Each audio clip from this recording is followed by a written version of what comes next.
Bedakan. Mana nomor HP yang untuk jualan dan mana nomor HP yang untuk pribadi Oh, seperti itu. begitu. Ya. Nah, jadi diretasnya sangat mudah sekali. Yang Iya, terakhir betul. itu satu pengusaha dengan 3 pekerja. Satu orang tersebut mampu meretas nomor HP yang terafiliasi oleh nomor rekening itu 500 nomor HP.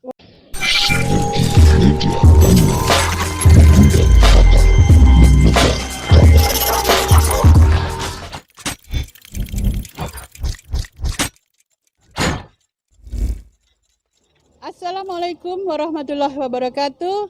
Selamat berjumpa dengan kami dari Sinergi Media Banyuwangi.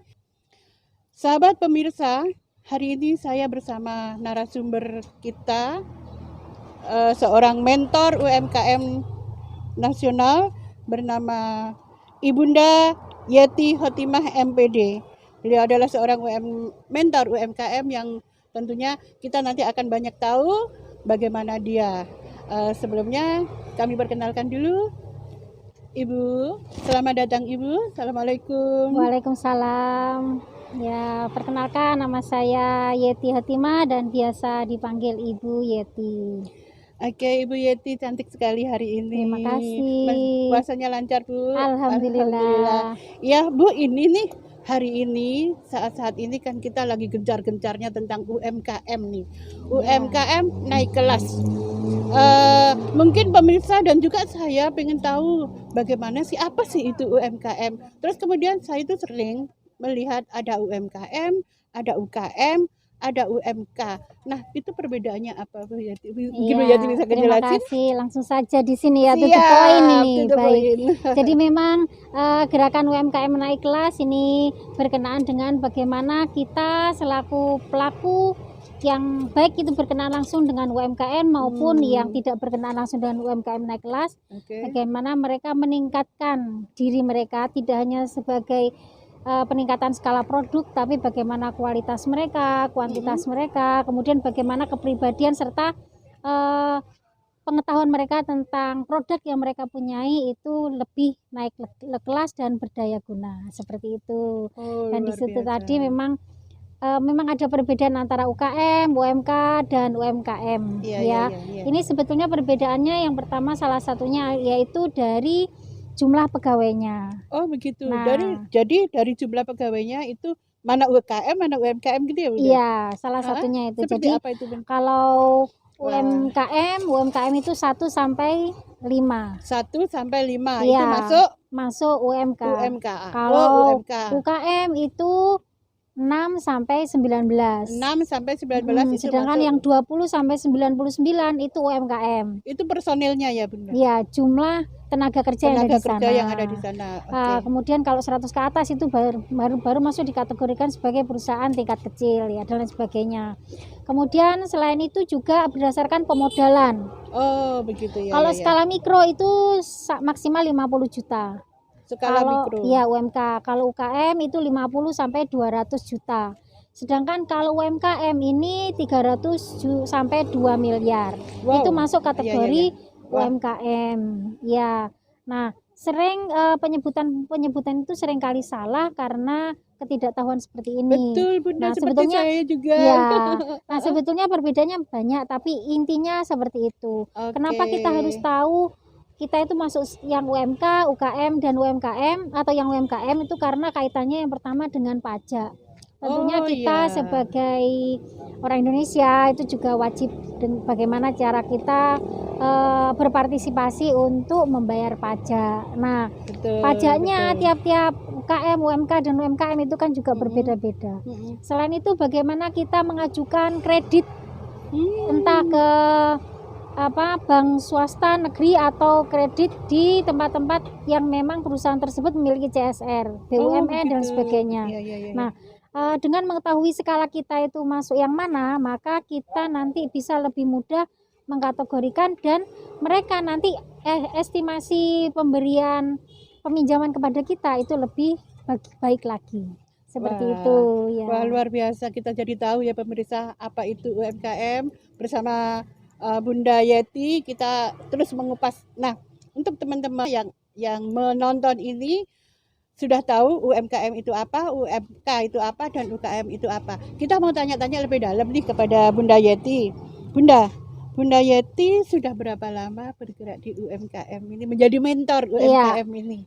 Kalau menjadi mentor sebetulnya sudah sangat lama sekali, sejak tahun 2008. Oh, subhanallah. Tetapi kalau yang kaitannya memunculkan diri, ini baru beberapa bulan saja, karena kalau kemarin-kemarin kita banyak mendampingi UMKM dengan nuansa tradisional, apa saja yang mereka butuhkan dan bagaimana kita bisa mengarahkan. Kalau sekarang kita tidak bisa lagi bergerak secara sembunyi-sembunyi atau diam seperti kapal selam ya. Tetapi kita harus memunculkan diri, terutama sekarang era digital seperti sudah itu. Sudah waktunya memunculkan diri. Memunculkan diri ya. Karena semakin banyak UMKM yang bermunculan apalagi masa pandemi, dan perlu yang perlu diketahui ini ternyata dari 6.500 UMKM yang ada di Indonesia ini sebagian besar itu wanita.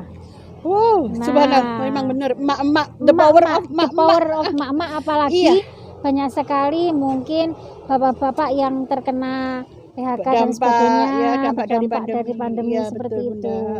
Jadi emak-emak juga tidak boleh diam begitu saja, bukan berarti emak-emak itu harus banting tulang dan lain sebagainya, tapi inilah powernya emak-emak dan diwadai oleh UMKM gitu ya Bunda ya, UKM, UMK dan UMKM. Dan memang kalau berkaitan dengan masa pandemi ini kita tidak bisa sendiri. Betul.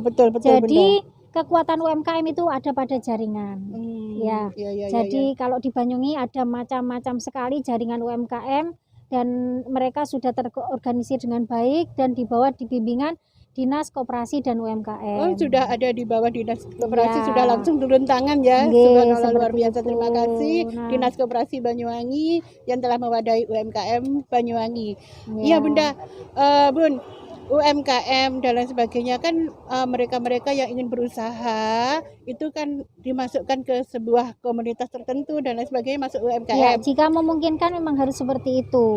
Itu akan menambah semangat untuk mereka-mereka, teman-teman, dan mungkin saya juga mau untuk menjadi anggota dari UMKM. Nah Bunda, kondisi sekarang ini dengan adanya digitalisasi itu pastinya kan ada apa ya? Di mana-mana ada penjahat gitu ya. Bagaimana sih melihat dengan keamanan cybernya? Itu seperti apa Bunda? Nah ini yang memang sangat terpenting. Jadi sedikit mengulas tentang pengembangan UMKM di masa pandemi. Yang jelas UMKM itu harus semakin kreatif. Iya betul. Kreatifnya tidak hanya di bidang bagaimana rasanya enak, tetapi bagaimana packagingnya. Kemudian bagaimana sertifikasinya, dia mau mengurus sertifikasi dengan maksimal, baik itu PIRT, kehalalan dan lain sebagainya. Syaratnya untuk bisa mendapatkan sertifikasi PIRT? Sebetulnya sangat mudah. Secara umum sertifikasi itu nanti didahului dengan bagaimana mendaftarkan ke tempat mana kebutuhan apa sertifikasi itu. Setelah itu kita mendapatkan pelatihan, kemudian kita mendapat kunjungan. Setelah dapat kunjungan kita mengajukan lagi formulir tersebut dan nomor tersebut akan keluar. Seperti itu ya. Sepertinya semakin hari dimudahkan ya.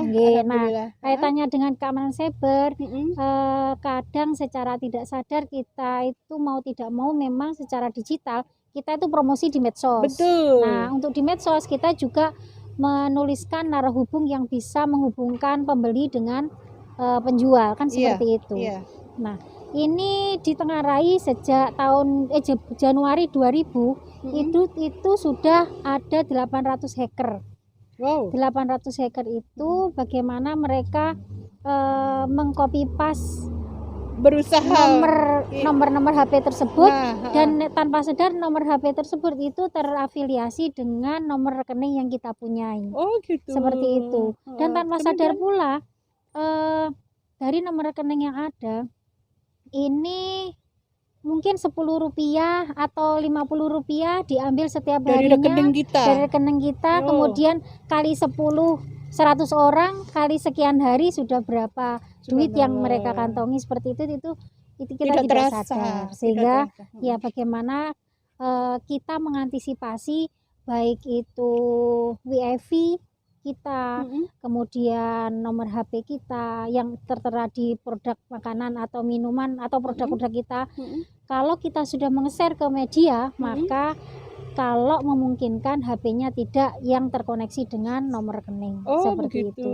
Misalnya kita daftar di satu bank dengan Iya. nomor HP yang ada, berarti nomor HP itu sebisa mungkin tidak dicantumkan di produk kita. Iya, seperti itu. Jadi Oh, iya, iya. dibedakan Dibedakan. bagaimana nomor HP yang untuk jualan dan mana nomor HP yang untuk pribadi, seperti Oh, itu. begitu. Iya. Nah, jadi diretasnya sangat mudah sekali. Yang Iya, terakhir betul. itu satu pengusaha dengan 3 pekerja, satu orang tersebut mampu meretas nomor HP yang terafiliasi oleh nomor rekening itu 500 nomor HP. Wow. Satu hari 3 orang 1.500. Subhanallah. Berapa nomor rekening yang sudah diretas oleh Subhanallah. mereka, seperti Luar itu. biasa. Sehingga itu memang sangat merugikan. Iya. Selain pencemaran nama baik, juga bagaimana akhirnya Iya. produk kita itu juga terkena Iya, imbasnya. kadang-kadang ini kendala kita saat ini. Ya apapun setiap langkah pasti ada kendala-kendalanya ya Bunda. Nggih. Nah, keamanan cyber ini sejauh ini yang Bunda Yeti tahu sudah seperti apa yang ada di Banyuwangi Ya, ini? saya katakan seperti itu. Iya. Secara umum sudah Secara seperti umum, itu ya. Kemudian mungkin kita bisa berbincang tentang mengantisipasinya saja. Antisipasi, Nah, iya. antisipasinya yang pertama yaitu ya selain membedakan itu, Membedakan yang nomor kedua, HP. ya, Ingat kata ya, sandi untuk medsos, emailnya email. itu sering kita ganti. Oh. Karena kan kita setiap kali WhatsApp, medsos apapun Betul, itu kan betul. biasanya nge-link kepada email. Nah, Betul. emailnya ini harus sering kita ganti. Emailnya, Itu yang pertama. Ya, passwordnya atau password emailnya? emailnya. Password emailnya harus sering Password kita dari ganti. email yang kita punya, yang kita Iya, iya, pakai iya, itu iya, harus iya. sering kita ganti. Nah, Kemudian kalau di HP kita atau iPad dan sebagainya ya, itu kan kita sering Repost. mempunyai berbagai macam program. Betul. Nah, programnya itu harus sering diupdate. Kalau sudah sering diupdate, pembacaan mereka untuk menghacker nomor kita, menghacker nomor HP dan sebagainya itu akan lebih sulit. Oh, begitu. Kemudian kalau perangkat HP kita hilang, Iya. nah itu kalau bisa webnya atau akun yang sudah kita buat itu harus segera dihapus. Nah, itu yang harus kita lakukan. Kemudian bagaimana cara kita meriksa data? Sebetulnya di komputer itu sudah canggih ya. Iya. Kita harus hanya membuka http/2 kali periksa data, itu nanti akan terlihat, tapi melihatnya harus pakai laptop.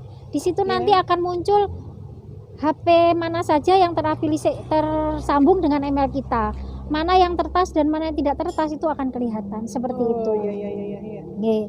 Jika di medsos kalian tidak terhubung dengan nomor HP rekening, itu akan aman. Nah, mulai sekarang sudah dikenalkan tadi sama Bunda Yati bagaimana keamanan cyber itu harus kita mulai dari sekarang, karena begitu banyaknya perkembangan orang-orang pandai di sana ya Bunda Yati ya. Semakin kita pandai, bahkan maaf, orang jahat pun sekarang sudah pandai gitu kan. Jadi kejahatan medsos itu juga ada. Dan ini ada yang menarik bagi UMKM yang dimanapun berada, jika hatinya galau, maka sebetulnya teman-teman UMKM itu bisa mencari mentor. Bagaimana mereka menaikkan kelas, baik itu dirinya, profesionalnya produk, maupun bagaimana mereka mengantisipasi agar tidak galau seperti itu. Betul. Nah, itu Bunda ada Yati alamatnya. adalah seorang mentor UMKM naik kelas. Ya, itu ada akunnya. Ada akunnya? Ya, akunnya yaitu di http/2 kali www.mikromentor.org sigap UMKM.